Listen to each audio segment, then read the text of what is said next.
คำเนาะบ้านไรคำเดินต่อเลยนะนี่ทานข้าวหลามเนาะมีข้าวหลามบักข้าวน้ำหอม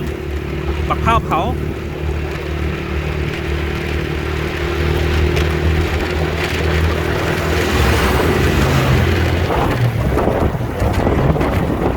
กับมีหมากน้ำนม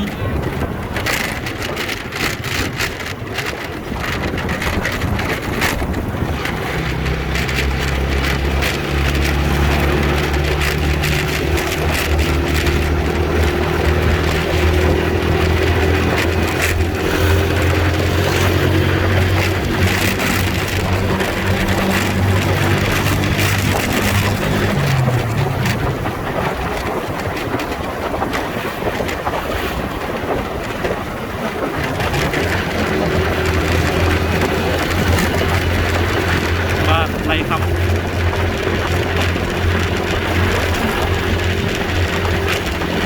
เขาขลามเขาขลามขลาม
กล้วยเต็มทางเลยเนาะกล้วย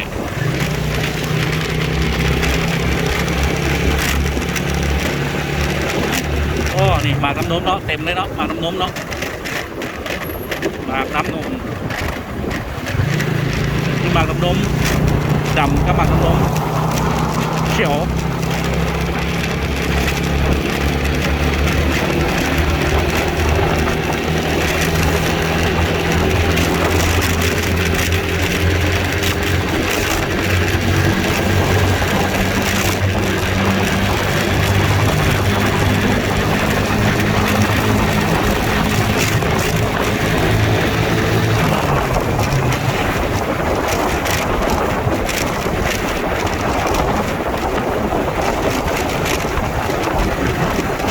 อาจจะสั่นนิดๆนะครับเพราะว่า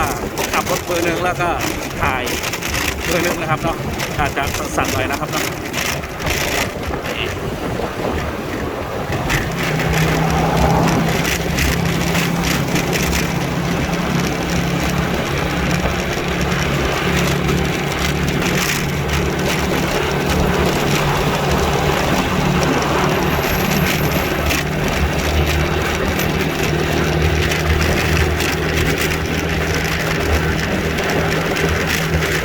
สาลีแล้วหมักเกี้ยง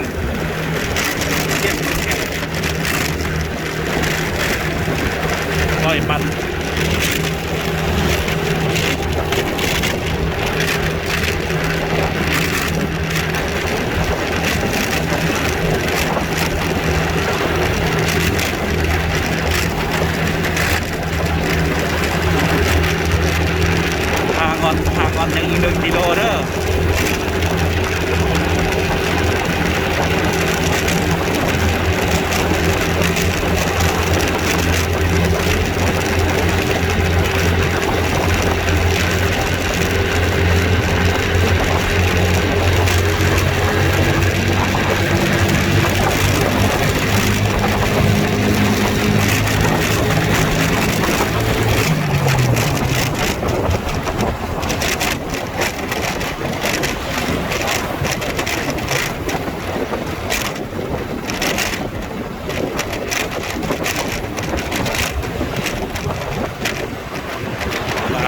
หมักน้ำนม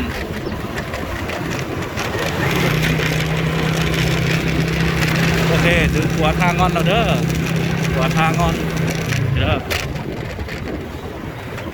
หัวทางอน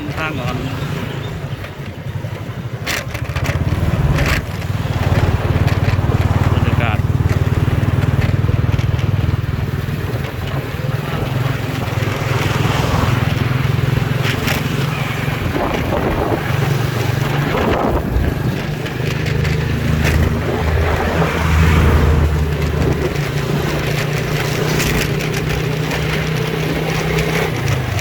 โอเคก็ประมาณนี้เด้อ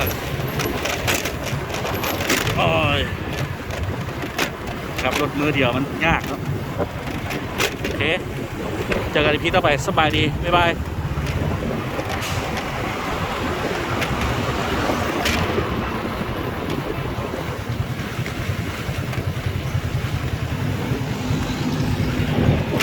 ตรงไปเนาะสิเป็นดอนนุนเนาะเลี้ยวขวาจะเป็นเวิร์นคัมเนาะเวิร์นคัมเด้อนี่ไป